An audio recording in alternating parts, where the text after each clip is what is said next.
అప్పులు ఉన్నాయమ్మా నాకు, ఇల్లు ఉంది కదా తాకట్టు పెడతాను అని చెప్పాడు. అది అడిగేశాడు కదా, ఇచ్చేసాను, అప్పులన్నీ కట్టేశానమ్మా నేను అని చెప్పాడమ్మా. 10 రోజుల తర్వాత కొడుకు యాక్సిడెంట్ లో చనిపోయాడమ్మా.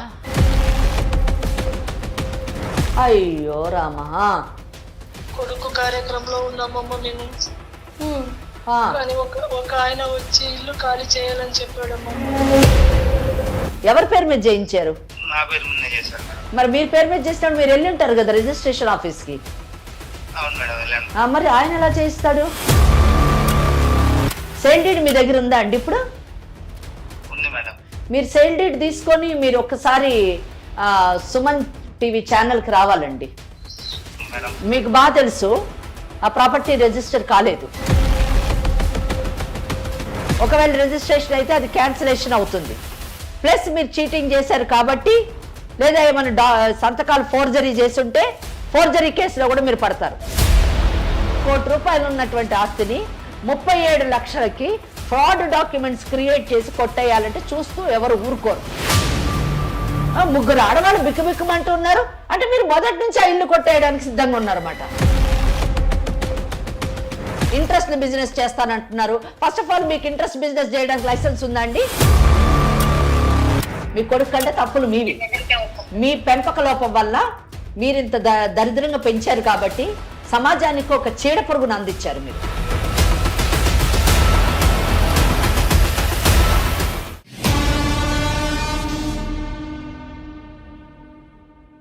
వేరికోస్ వెయిన్స్ కి సరైన చికిత్స కోసం సంప్రదించండి ఎవిస్ హాస్పిటల్. నమస్కారం. ఎవిస్ హాస్పిటల్ సమర్పించు లీగల్ అడ్వైస్ కార్యక్రమానికి స్వాగతం. నాతో పాటు అడ్వకేట్ వెంకటేశ్వరి గారు ఉన్నారు. నమస్తే అమ్మా. అమ్మ, ఇవాల్టి కేసు పార్వతమ్మది. ఓకే. కొడుకు బాధితురాలనాలా, విధిరాత బాధితురాలనాలా నాకు అర్థం కావట్లేదు. ఆమె చెప్పిన 2 మాటల్లో గత 1 వీక్ నుంచి ఇక్కడికి వస్తూ ఉంది. డైరెక్ట్గా కూర్చోవడానికి ఇష్టపడట్లేదు. ఫోన్ కాల్ ద్వారా తన అందుబాటులోకి ఉంటుందమ్మా. సరే, తనతో మాట్లాడు. ఎందుకంటే పెద్ద ఆవిడ కూడా కదా. ఎస్.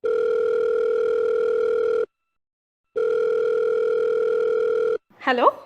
హలో, ఎవరమ్మా? నమస్తే అండి, నేను లీగల్ అడ్వైస్ నుంచి కాల్ చేస్తున్నాను, సుమన్ టీవీ.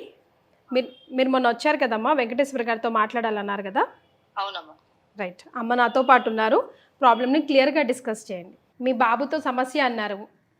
అవునమ్మా. ఏమైంది అమ్మా? నా పేరు పార్వతమ్మ. ఓకే.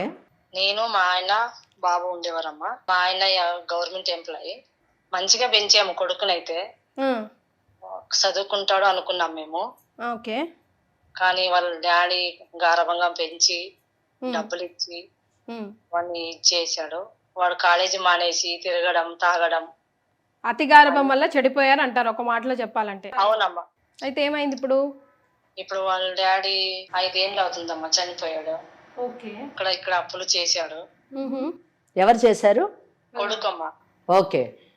ఆయన చనిపోయిన తర్వాత? ఓకే. వాళ్ళ డాడీ ఉన్నప్పుడు డాడీ ఇచ్చేవాడు, మంచిగా ఇచ్చి డబ్బులు ఇచ్చేసేవాడు. దేనికి డబ్బులు ఇచ్చేవారు? తిరిగేదానికి. నేను జాబ్ చేస్తాను, సొంతంగా ఏమో బిజినెస్ పెట్టుకుంటానని చెప్పి వాళ్ళ డాడీతో ఇప్పించుకునేవాడమ్మా. అంటే ఎంత? మీ వారు ఏ డిపార్ట్మెంట్ లో చేసేవారు? గవర్నమెంట్ ఎంప్లాయీ అన్నారు కదా. బిహెచ్ఎన్ఎల్ అమ్మా. బిఎస్ఎన్ఎల్ లో పనిచేసేవారు. ఓకే. ఓకే. బిజినెస్ చేస్తారంటే ఏ బిజినెస్ చేస్తానని అనేవాడు? అంటే చెప్పేవాడు కాదమ్మా, చేస్తాను అని ఇప్పించుకునేవాడు. అవును. ఎంత డబ్బు మటుకు ఇచ్చారు మీ వారు? తెలియదమ్మా. చెప్పేవాడు కానీ లక్షలు ఇస్తానని చెప్పలే. ఏమో 5,000 10,000 ఖర్చుకి ఇస్తాను బాబుకి అని చెప్పేవాడు. ఆ తర్వాత ఆయన చనిపోయిన తర్వాత ఈయన అప్పులు చేయడం మొదలెట్టాడు. ఇప్పుడు అప్పులు చేయడం మొదలు పెట్టాడమ్మా.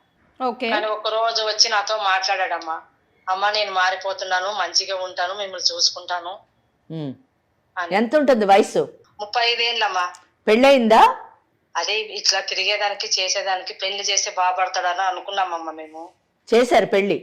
పెళ్లి చేసామమ్మా. పిల్లలు ఉన్నారా? ఒక పాప ఉంది. ఏం ఉద్యోగం చేస్తున్నాడు పెళ్లి చేసే టైంకి? ఇట్లా చేస్తే నా ఫ్యామిలీ ఉంటే మంచిగా ఉంటాడేమో అని. అంటే పెళ్లి చేసే టైంకి ఉద్యోగం లేదు? ఏమి లేదమ్మా, కానీ మారలేదమ్మా వాడు. అదే మొదలు పెట్టాడు. మరి మన కాడ లేదంటే కూడా వేరే కాడ అప్పులు తీసాడు. చేసి ఒక రోజు నా కాడ వచ్చి మాట్లాడాడమ్మా. ఏమని? అమ్మ, నేను మారిపోతున్నాను, నాకు ఫ్యామిలీ ఉంది కదా, మంచిగా చూసుకుంటాను, డాడీ అయితే వెళ్ళిపోయాడు కదా, ఈ ఇల్లు ఉంది కదా మనకి, ఇల్లు తాకట్టు పెట్టి అప్పులన్నీ కట్టేస్తానమ్మా అన్నారు. సరేలే, కొడుకే కదా, మారుతాడేమో, మంచిగా ఉంటాడేమో, చూసుకుంటాడేమో అని అనుకున్నామమ్మా. సరే నాన్న, మారిపోయా కదా, మంచిగా చూసుకో, అని చెప్పాను. మరి ఇట్లా అప్పులు ఉన్నాయమ్మా నాకు, ఇల్లు ఉంది కదా తాకట్టు పెడతాను అని చెప్పాడమ్మా. అది అడిగేసాడు కదా, ఇచ్చేసాను, అప్పులన్నీ కట్టేశానమ్మా నేను అని చెప్పాడమ్మా. అప్పు కట్టుకున్నానని సంతోషంగా ఉన్నామమ్మా. 10 రోజుల తర్వాత కొడుకు యాక్సిడెంట్ లో చనిపోయాడమ్మా. అయ్యో రామా. కొడుకు కార్యక్రమంలో ఉన్నామమ్మా మేము. కానీ ఒక ఆయన వచ్చి ఇల్లు ఖాళీ చేయాలని చెప్పాడమ్మా. ఎందుకు? కొడుకు ఆ ఇల్లు అమ్మేసి వాళ్ళకి అప్పులు పెట్టాడంట. అయ్యయ్యో. తర్వాత ఏమైంది? ఆయన వచ్చి ఇల్లు ఖాళీ చేయండి అమ్మా అన్నాడు. ఏం చేయాలో మాకు అర్థం కాలేదమ్మా. కాగితాలు ఏమన్నా చూపించాడా? చూపించాడమ్మా. ఏం కాగితాలు చూపించాడు? ఇట్లా డబ్బులు తీసుకున్నానని చూపించారమ్మా. డబ్బులు తీసుకున్న కాగితాలు. ఓకే. అంటే అప్పులాగా తీసుకున్నాడా, ఈ ఇల్లే అమ్మేశాడా? అప్పులాగా తీసుకుని వాళ్ళ ఇల్లు తర్వాత తీసుకున్నాడు. ఇప్పుడు ఇంతగా మీరు ఆ ఇంట్లో ఉన్నారా బయట ఉన్నారా? ఇంట్లోనే ఉన్నామమ్మా. ఇంట్లోనే ఉన్నారు. ఇప్పుడు ఏంటి పరిస్థితి? ఇల్లు అమ్మింది మాకు తెలియదమ్మా. ఇల్లు అమ్మేసి మీకు తెలియకుండా అప్పులు కట్టాడు. అవునమ్మా. కట్ చేసి 10 రోజులకు చనిపోయాడు. ఇప్పుడు ఏమంటున్నాడు వచ్చిన ఆయన? ఇల్లు ఖాళీ చేయాలని చెప్తున్నాడు. అతని పేరేంటమ్మా? సుబ్బరాజమ్మ. మీరు ఇక్కడికి ఎందుకు వచ్చారు? సడన్ గా ఇల్లు ఖాళీ చేయమంటే నేను మా కోడలు మనమరాలు ఎక్కడికి వెళ్ళాలమ్మా? రోడ్డు మీద పడతామమ్మా మేము. ఇప్పుడు ఆయన వచ్చేమో ఇల్లు ఖాళీ చేయమని చెప్తున్నాడు. మాకు మీరే ఏమన్నా కొంచెం హెల్ప్ చేయాలమ్మా. అందుకే వచ్చామమ్మా మీ కాటికి. ఎంత టైం ఇచ్చారు మీకు ఖాళీ చేయడానికి? 1 రోజులు అంటున్నాడమ్మా. 1 రోజులు. చాలా ఇదొక నిజం చెప్పాలంటే ఒక కొత్త కేసు, కొత్త కోణంలో చూడాల్సినటువంటి కేసు అని చెప్పాలి. ఒకటి పిల్లల పెంపకం. అంటే జనరల్గా మాట్లాడుకుంటే పిల్లల్ని ఏ విధంగా పెంచాలి అన్నది ఈ కేసులో మనము తెలుసుకోవాల్సినటువంటి విషయం. ఎందుకంటే ఉన్న ఒక కొడుకుని మితిమీరినటువంటి ప్రేమతోని పెంచి ఆ ప్రేమ ఎంత మటుకు వెళ్ళిందంటే అడిగినప్పుడల్లా తండ్రి డబ్బిస్తూ పోయాడు. ఏదో కొత్త బిజినెస్ పెడతాడు, వ్యాపారం చేస్తాను. ఏం వ్యాపారం చేయాలనుకుంటున్నాడు? ఆ వ్యాపారానికి ఎంత కావాలి? ఒకవేళ ఇచ్చినటువంటి డబ్బు సద్వినియోగం అయిందా లేదా అనేటటువంటి విషయాన్ని వీళ్ళు గమనించలేదు. ఇది మొదటి విషయం. రెండో విషయం ఏంటంటే పార్వతమ్మ గారిని ఎంత డబ్బు ఇచ్చారు అని అడిగాను నేను. అడిగితే ఏమోనమ్మా నాకు తెలియదు, నాకు అవగాహన. అంటే తల్లి కూడా నిజం చెప్పాలంటే ఉన్నది ఒకడే కొడుకు. ఆ ఒక కొడుకు మీద తల్లి నిజానికి ఒక నిఘా పెట్టాలి, తండ్రి ఒక క్రమశిక్షణతో పెంచాలి, ప్రేమనివ్వాలి. కానీ మితిమీరినటువంటి డబ్బునిచ్చి చెడు వ్యసనాలకు లోనయ్యేటట్టుగా పిల్లవాడిని పెంచడం ఇక్కడ చాలా దురదృష్టకరమైనటువంటి విషయం. తన బాధ్యత కూడా తీసుకోలేనటువంటి పరిస్థితిలో ఆయనకు పెళ్లి చేయడం ఎంత దురదృష్టకరం అండి. అంటే ఇంకొక అమ్మాయి గొంతు కోసారు, ఆయనకు మళ్ళీ ఒక కూతురు, మళ్ళీ ఆ అమ్మాయి భవిష్యత్తు ఆలోచించండి ఎంత దురదృష్టం. అంటే పెళ్లి చేసేటప్పుడు ఆలోచించాలి, ఆ తర్వాత కూతురు పుట్టింది.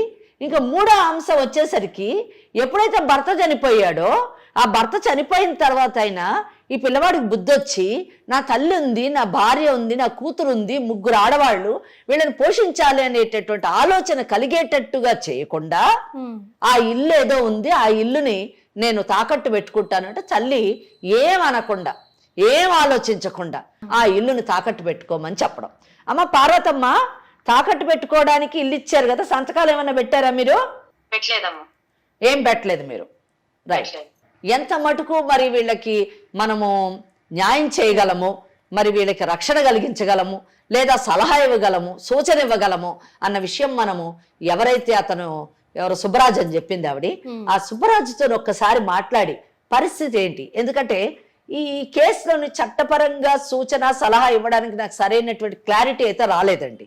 అంటే ఏంటంటే అమ్మేశాడు అని సుబ్బరాజు వచ్చి చెప్పారు అని అంటున్నారు. అమ్మేడు అంటే కాగితాలు ఏమన్నా చూపించారా అమ్మా అని అడిగితే ఏం కాగితాలు చూపించారు అంటే అప్పు తీసుకున్నటువంటి కాగితాలు చూపించారు అని చెప్తున్నారు ఆవిడ. మరి ఆ కాగితాలతో పాటు అమ్మినట్టుగా సేల్ డీడ్ ఏమన్నా ఉందా? సేల్ డీడ్ ఉంటే మరి ఎలాగది రిజిస్ట్రేషన్ అయింది? ఒకవేళ అయి ఉంటే ఏంటి దాని మీద మనం తీసుకోవాల్సినటువంటి పరిష్కారము? ఇవన్నీ కూడా మనము కనుక్కుంటేనే మనకు తెలుస్తుంది. ఎందుకంటే ఆవిడ పెద్ద ఆవిడ, మరి ఆవిడకి ఎంత మటుకు దీనిపైన అవగాహన ఉందో మనకు తెలియదు. కాబట్టి ఒక్కసారి మనము ఆ సుబ్బరాజు గారితో మాట్లాడదాము, దాన్ని బట్టి మనకు ఒక క్లారిటీ వస్తుంది. అమ్మ నంబర్ చెప్పండి అమ్మా. 91 ఓకే 08.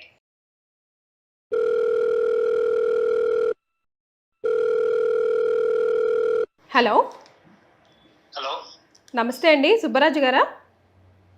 అవును మేడం. మీరు ఎవరండి? నేను సుమన్ టీవీ లీగల్ అడ్వైస్ నుంచి కాల్ చేస్తున్నాను సుబ్బరాజు గారు. నాకెందుకు కాల్ చేశారు మేడం? ఎస్, మీకు ఎందుకు కాల్ చేశానంటే రీసెంట్గా పార్వతమ్మ అనే ఆవిడ కొడుకు చనిపోయారు. అంతకుముందు వాళ్ళ ప్లేస్ ఏదో మీకు పై రాసిచ్చారు, మీ పేరు మీద రాసిచ్చారని నాకు విన్నాను. దాని మీద ఒక క్లారిటీ లేదు మాకు, ఒకసారి క్లారిటీ తెలుసుకుందామని. పార్వతమ్మ గారి అబ్బాయి వచ్చేసి అతని పేరు కళ్యాణ్ మేడం. ఓకే. అతను నా దగ్గర గత 10 సంవత్సరాల నుంచి అమౌంట్ తీసుకునేవాడు, ఇచ్చేవాడు మేడం, కట్టేవాడు. ఓకే. 10,000 20,000 అట్లా తీసుకొని ఇచ్చేవాడు.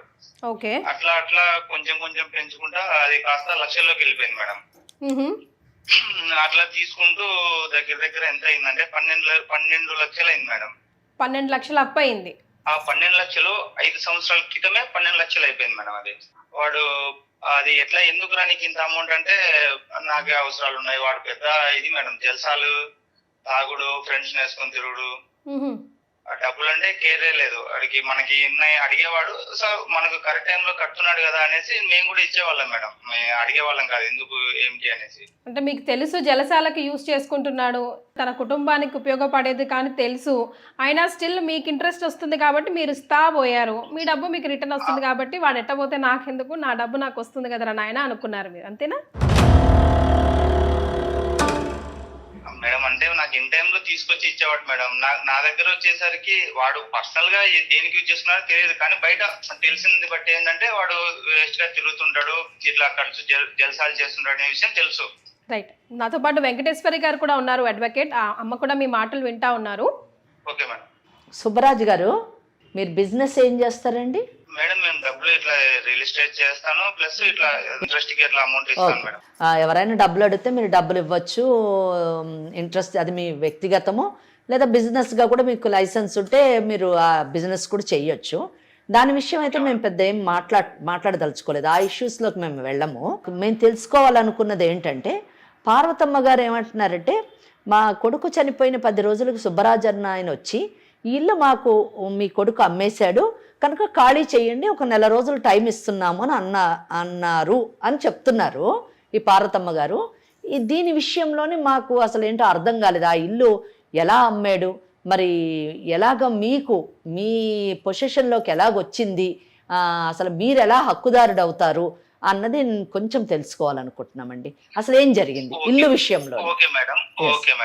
5 సంవత్సరాల క్రితం వచ్చేసి టోటల్ అమౌంట్ 12 లక్షలు అయింది మేడం. నేను ఇచ్చిన అమౌంట్. ఓకే.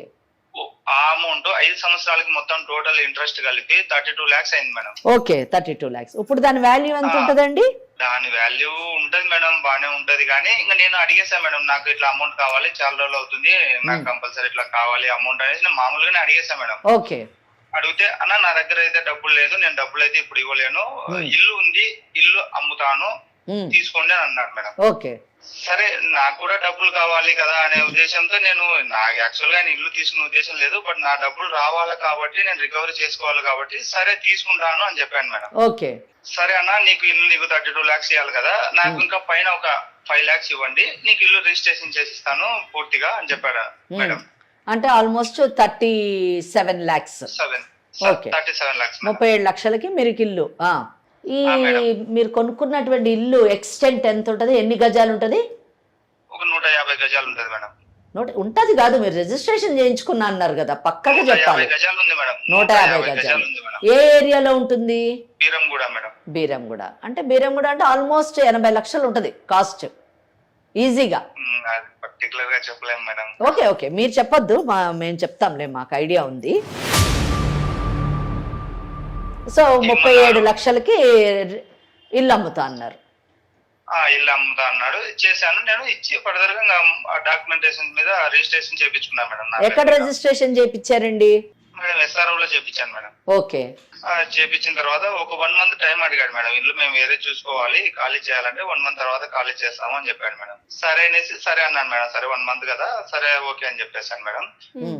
రిజిస్ట్రేషన్ అయిపోయిన తర్వాత ఒక 10 days కి అట్లా తను అన్ఫార్చునేట్లీ యాక్సిడెంట్ లో చనిపోయాడు మేడం. ఓకే. చనిపోయిన తర్వాత ఇంకా వెంటనే వెళ్ళి అడిగితే బాగోదు కదా, వాళ్ళ చావు బాధలు వాళ్ళు ఉంటారనేసి ఇంకా ఒక 1 వీక్ తర్వాత 1 వీక్ 10 days తర్వాత వెళ్ళాం మేడం. అమ్మ ఇట్లా పార్వతమ్మ గారు మీ అబ్బాయి ఇట్లా మాకు ఇల్లు అమ్మేశాడమ్మా, మీరు ఖాళీ చేయాలమ్మా అని తనతో చెప్పేశాం మేడం. ఇప్పుడు ఈ రిజిస్ట్రేషన్ అప్పుడు ఎవరు సంతకాలు పెట్టారండి? రిజిస్ట్రేషన్ అప్పుడు తనే పెట్టేశాడు మేడం. తను పెట్టాడు అంటే ఏ డాక్యుమెంట్ ఆధారంగా మీరు రిజిస్టర్ చేశారు ఆ ప్రాపర్టీని? డాక్యుమెంట్ ఆధారంగా అంటే నేను అంటే మేడం వాళ్ళు ఆ ప్రాపర్టీనా మేడం అంటే లింక్ డాక్యుమెంట్ ఉంటది కదా, ఇండివిజువల్ హౌస్ మేడం, ఆయన పేరు మీద ఉంది అనేసి చేసి ఇచ్చాడు మేడం. ఆయన పేరు మీద ఉన్నట్టు ఏమన్నా డాక్యుమెంట్ చూపించాడా? రిజిస్ట్రేషన్ ఆఫీస్ లో ఉందా, మీరు చూసారా? ఇంకా అది చేసి ఇచ్చేసాడు మేడం. ఇంకా ఆయన చేసి ఇచ్చాడా, మీరు చేయించారా? ఆయన చేసి ఇచ్చాడు మేడం. ఎలా చేస్తారు, మీరు వెళ్ళలేదా? ఎవరి పేరు మీద చేయించారు? నా పేరు మీద చేశారు మేడం. మరి మీరు పేరు మీద చేసినప్పుడు మీరు వెళ్ళి ఉంటారు కదా రిజిస్ట్రేషన్ ఆఫీస్ కి. అవును మేడం వెళ్ళాను. మరి ఆయన ఎలా చేయిస్తాడు? సేల్ డీడ్ మీ దగ్గర ఉందా అండి ఇప్పుడు? ఉంది మేడం. మీరు సేల్ డీడ్ తీసుకొని మీరు ఒక్కసారి సుమన్ టీవీ ఛానల్కి రావాలండి. మీకు బాగా తెలుసు ఆ ప్రాపర్టీ రిజిస్టర్ కాలేదు, మీ పేరు మీద కాలేదు. ఎస్ సుబ్బరాజు గారు, అనవసరమైన క్రిమినల్ కేసెస్ లో పడద్దు మీరు. ఆ వినండి ఫస్ట్ వినండి. 2 ఇష్యూస్. ఒకటి, ఆ ప్రాపర్టీ మీ పేరు మీద రిజిస్ట్రేషన్ కాలేదు. ఒకవేళ రిజిస్ట్రేషన్ అయ్యి ఉంటే మీరు ఫ్రాడ్ ప్లే చేశారు, ఆ ఫ్రాడ్ కింద చీటింగ్ కేసులో పడతారు మీరు. ఒకవేళ రిజిస్ట్రేషన్ అయితే అది క్యాన్సిలేషన్ అవుతుంది. ప్లస్ మీరు చీటింగ్ చేశారు కాబట్టి, లేదా ఏమైనా సంతకాలు ఫోర్జరీ చేస్తుంటే ఫోర్జరీ కేసులో కూడా మీరు పడతారు వితౌట్ లింక్ డాక్యుమెంట్.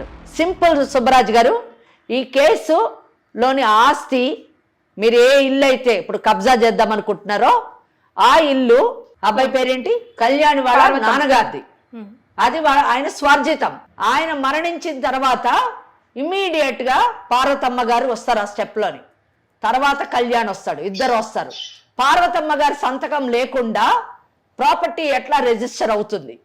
ఒకవేళ పార్వతమ్మ గారు లేకుండా ఆ ప్రాపర్టీ రిజిస్టర్ కావాలంటే పార్వతమ్మ గారు ముందు ఆ ప్రాపర్టీని కొడుకు పేరు మీద రాసేయాలి. ఐదర్ విల్ డీడ్ అన్న చేయాలి, సేల్ డీడ్ అన్న చేయాలి, లేదా గిఫ్ట్ డీడ్ అన్న చేయాలి. ఈ డాక్యుమెంట్, ఈ లింక్ డాక్యుమెంట్ మీద మాత్రమే మీకు రిజిస్ట్రేషన్ అవుతుంది. కనుక సంథింగ్ ఫ్రాడ్ ఇందులో జరిగింది. ఆ ఫ్రాడ్ ఏంటో మాకు తెలుసు. ఒకవేళ డాక్యుమెంట్ కానీ రిజిస్టర్ అయ్యి ఉంటే క్యాన్సిలేషన్కి పెట్టిస్తాం పార్వతమ్మ గారితోని. మీరు 80 లక్షలు, ఆల్మోస్ట్ 80 నుంచి ₹1 కోటి ఉన్నటువంటి ఆస్తిని 37 లక్షలకి ఫ్రాడ్ డాక్యుమెంట్స్ క్రియేట్ చేసి కొట్టేయాలంటే చూస్తూ ఎవరు ఊరుకోరు. నేను మర్యాదగా చెప్తున్నాను సుబ్బరాజు గారు, మీరు సుమన్ టీవీ ఛానల్కి రండి, డాక్యుమెంట్ తీసుకొని రండి. ఉంటే ఆ డాక్యుమెంట్లో ఏమి తప్పిదం జరిగిందో చూస్తాను నేను. లేదు డాక్యుమెంట్ లేకపోతే నిజాన్ని ఒప్పుకోండి, సెటిల్మెంట్ చేద్దాము. సెటిల్మెంట్ చేసి మీ అప్పే కదా కావాలి, మీ అప్పు 12 లక్షలు అన్నారు, 12 లక్షల నుంచి 32 లక్షలు ఇంట్రెస్ట్ చేశారు. కనుక ఆ డబ్బు అయితే వీళ్ళు తీర్చలేరు. ప్రాపర్టీని మీకు ఇప్పించడానికి ట్రై చేస్తాం, బ్యాలెన్స్ అమౌంట్ వాళ్ళకి ఇవ్వండి, ప్రాపర్టీ తీసుకోండి. ఈ కేసులు అయ్యేంత మటుకు ఇంజెక్షన్ తీసుకుంటామో వాళ్ళు ఆ ప్రాపర్టీలోనే ఉంటారు, ప్రాపర్టీ నుంచి కదలరు. ఆలోచించుకోండి, సెటిల్మెంట్ చేసుకోండి, మీడియేషన్కి రండి. అసలు ఫస్ట్ ఆఫ్ ఆల్ ఇందాక మేడం అన్నట్టు అటువంటి వాడికి మీరు డబ్బులు ఇవ్వకూడదు. ఏం చూసి ఇచ్చారండి? వాడికి జాబ్ లేదు, ఏమీ లేదు, 3 ఆడవాళ్ళు బిక్కుబిక్కుమంటున్నారు అంటే మీరు మొదటి నుంచి ఆ ఇల్లు కొట్టేయడానికి సిద్ధంగా ఉన్నారన్నమాట. Please don't do this. ఎక్కడో చోట న్యాయం జరుగుతుంది, అర్థమైందా? ఏ దిక్కు లేని వాళ్ళకి చట్టం అంటూ ఒక దిక్కుంది, అది మర్చిపోకండి. మీరు చెప్పండి, రిజిస్ట్రేషన్ అయిందా లేదా మీరు చెప్పండి. మీ చేతిలో సేల్ డీడ్ ఉందా? మేడం రిజిస్ట్రేషన్ అయింది మేడం, నా డబ్బులు నాకు ఇప్పించండి. లేదంటే రిజిస్ట్రేషన్ ఎట్లా అవుతుంది అని అడుగుతున్నా నేను. పార్వతమ్మ గారు వచ్చి సంతకం పెట్టారా? పార్వతమ్మ గారు పెట్టలేదు మేడం, కానీ వాళ్ళ అబ్బాయి పెట్టి ఎట్లా చేస్తాడు? అబ్బాయిది కాదు ప్రాపర్టీ, అబ్బాయిది కాదు ప్రాపర్టీ. మీరు రియల్ ఎస్టేట్ బిజినెస్ చేస్తానంటున్నారు, ఇంట్రెస్ట్ బిజినెస్ చేస్తానంటున్నారు. ఫస్ట్ ఆఫ్ ఆల్ మీకు ఇంట్రెస్ట్ బిజినెస్ చేయడానికి లైసెన్స్ ఉందా అండి? నా లైసెన్స్ ఉన్నాయి, అన్ని ఉన్నాయి మేడం. సరే ఓకే, మీరు రియల్ ఎస్టేట్ బిజినెస్ చేస్తున్నారు కదా, ఎట్లా మీకు రిజిస్ట్రేషన్ అవుతుందండి? ఆ అబ్బాయి ప్రాపర్టీ ఏం చేయమంటారు చెప్పండి? కోర్టుకు వెళ్ళమంటారా, లేకపోతే మీరు సెటిల్మెంట్ చేసుకుంటారా? మా దగ్గర కూడా వద్దు, మా దగ్గర కూడా రావద్దు. మీరే ఎక్కడైనా కూర్చొని పెద్దల మధ్యన కూర్చొని మీరు పార్వతమ్మ కూర్చొని సెటిల్ చేసుకోండి. మేడం ఈ కేసులు ఈ గొడవలు ఎందుకు లేండి మేడం? ఏం చేద్దాం మరి?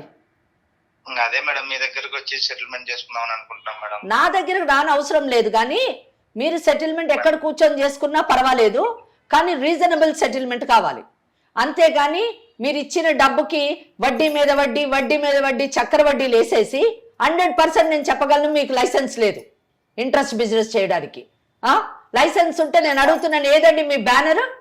ఏ బ్యానర్ మీద మీరు ఇంట్రెస్ట్ బిజినెస్ చేస్తున్నారు? వాటితో ఎందుకు లేండి మేడం? సో అందుకే సుబ్బరాజు గారు ఇరుక్కుంటారు మీరు అనవసరంగా. సుబ్బరాజు గారు ఎక్కడో ఒక చోట మనం మానవత్వంతో ప్రవర్తించాలండి. మీరు డబ్బు సంపాదించడం తప్పని నేను అనట్లేను, కానీ ఎక్కడ సంపాదించాలో అక్కడ సంపాదించాలి. బలవంతంగా కొనుక్కుంటానని చెప్పలేదు, నేను అర్థం చేసుకున్నాను. కానీ ఒకటి, ఇందాక కీర్తి మేడం చెప్పినట్టు అటువంటి వాడికి మీరు డబ్బులు ఇవ్వడమే తప్పండి. నిజం చెప్పాలంటే వాడు ఎంత తప్పు చేశాడో మీరు కూడా అంతే తప్పు చేశారు. నేను కూడా దీంట్లోని పార్వతమ్మ గారితో కాంటాక్ట్ లో ఉంటాను. మీరు ఏం చెప్తారో చూస్తాను, నేను ఎంత సెటిల్మెంట్ చేస్తారో చూస్తాను. ఎప్పటికప్పుడు నేను ఆవిడ గైడ్ చేస్తూ ఉంటాను. నిజంగా మీరు రీజనబుల్ సెటిల్మెంట్ చేసుకోవాలి. నా డబ్బు, నా 12 లక్షలు నాకు కావాలి విత్ సమ్ ఇంట్రెస్ట్. నా 12 లక్షలు నాకు కావాలి, ఒక ఫిగర్కు రండి, అరైవ్ కండి. నిజం చెప్పాలంటే మీకు 10 పైసలు రావండి. మీరు కోర్టుకు కానీ వెళ్తే 10 పైసలు రావు. కానీ ధర్మము మీకు ఇవ్వాలి. మీరు ఇచ్చారు కదా, వాడు తాగడానికి, తినడానికి, తిరగడానికి ఇచ్చారు కదా, మీ 12 లక్షలు మీకు రావాలి. కాబట్టి దానికి ఏదో కొంచెం ఇంట్రెస్ట్ చేసుకొని మీరు తీసుకోండి. కొన్ని బ్యాలెన్స్ అమౌంట్ వాళ్ళకి ఇవ్వండి. ఆ డబ్బుతో వాళ్ళు ఎక్కడో కొనుక్కొని వేరే ఇల్లు కొనుక్కొని ఉంటారు, బ్రతుకుతారు. ఆ ఆడపిల్ల పరిస్థితి ఏంటండి? ఓకే, పరస్పరం కూర్చొని మాట్లాడండి. చూస్తుంటే అంత కఠిన హృదయాలు కూడా మీరు అనిపించట్లేదు. మీకు మేడం చెప్పిన మాటలు అర్థం చేసుకున్నారు కాబట్టి. అలాగే పార్వతమ్మ, ఆ ఇద్దరు మిగతా ఆడవాళ్ళ విషయం కూడా కొంచెం దృష్టిలో పెట్టుకొని డెసిషన్ తీసుకోండి సుబ్బరాజు గారు. సరే, ఓకే మేడం. అమ్మ పార్వతమ్మ ఉన్నారు కదా లైన్ లో, విన్నారు కదా? మీరు ఒకసారి అందరూ కలిసి కూర్చొని మాట్లాడండి అమ్మా. ఆయన ఏం చెప్తారో వినండి. ఎంత డబ్బు అడుగుతారో కనుక్కోండి. మీ కొడుకు కూడా చేసిన గొప్ప పనులు ఉన్నాయి కదా. మీ కొడుకు కంటే తప్పులు మీవి. మీ పెంపక లోపం వల్ల మీరింత దరిద్రంగా పెంచారు కాబట్టి సమాజానికి ఒక చీడ పురుగును అందించారు మీరు. ఆ చీడ పురుగు మీ కుటుంబాన్ని తినేయడమే కాకుండా సమాజంలో కూడా పనికి రాకుండా తయారైంది. 32 లక్షలు కాదు అని ఒక ఫిగర్కి అరేంజ్ అయ్యి ఆ ఫిగర్ ఇవ్వడానికి మరి ఆ ఇల్లు అమ్మి ఆ మిగతా డబ్బు అంటే మినిమం 80 లక్షలు ఉంటుంది. 12 లక్షలు అంటే 15 లక్షలు ఇచ్చినా కూడా మీకు ఒక 65 లక్షలు వస్తుంది. ఆ 65 లక్షలు తీసుకొని ఎక్కడైనా ఇల్లు కొనుక్కొని మీ మనవరాలు భవిష్యత్తుని తీర్చిదిద్దండి. వీలైతే మీ కోడలకు ఇంకో పెళ్లి చేయండి. అంతేగాని వాళ్ళని మళ్ళీ మీ నెత్తి మీద పెట్టుకొని వాళ్ళని బాధ పెడుతూ ఉండొద్దు. అసలు మొదట మీరు మీ పనికి మాలిన కొడుక్కి ఆ పిల్లనిచ్చి పెళ్లి చేయడమే తప్పు. మీది తప్పు, ఆ తల్లిదండ్రులది కూడా తప్పండి. చాలా దురదృష్టకరం. 2 ఆడవాళ్ళ జీవితాలు రోడ్డు మీద వేశారండి. అర్థమైందమ్మా? అర్థమైందా నేను చెప్పింది? మీకు ఏ డౌట్ ఉన్నా, ఏ ప్రాబ్లం ఉన్నా తప్పకుండా లీగల్ అడ్వైస్ ఇక్కడికి రండి. నేను అవకాశం ఉన్నప్పుడల్లా మీతో మాట్లాడి ఈ సమస్యని సాల్వ్ చేయడానికి ట్రై చేద్దాం. సంతోషం అమ్మా. ఓకే అమ్మా, ఓకే. తనకు అర్థమైంది కాబట్టి, బికాజ్ ఆయన కూడా రియల్ ఎస్టేట్లో ఉన్నారు కాబట్టి, మిమ్మల్ని మభ్యపెట్టలేడు కాబట్టి ఇది ఇలా ఎండ్ అయిందమ్మా. ఇటువంటి కార్యక్రమాలు ఉండడం వల్ల పార్వతమ్మ గారు లాంటి వాళ్ళు రాగలిగారు. ఆమెకు జరిగినటువంటి అన్యాయాన్ని కానివ్వండి, మోసాన్ని కానివ్వండి, ఆమె ఈరోజు ఎదుర్కొనేటటువంటి అవగాహనని ఆమె పొందారు. అలాగే సుబ్బరాజు గారు లాంటి వాళ్ళు కూడా మనం ఒక చట్టానికి విరుద్ధంగా ఏమైనా పనులు చేస్తే చట్టం తప్పకుండా తన యొక్క పనిని తాను చేసుకుంటూ వెళుతుంది అనేటటువంటి మెసేజ్ని మనము ఇవ్వగలిగాం. హోప్ పార్వతమ్మ గారికి తప్పకుండా న్యాయం జరుగుతుంది అని అనుకుంటున్నాను. Thank you so much ma'am. నమస్కారం. ఇది ఇవాల్టి లీగల్ అడ్వైస్. వేరికోస్ వెయిన్స్ కి సరైన చికిత్స కోసం సంప్రదించండి ఎవిస్ హాస్పిటల్.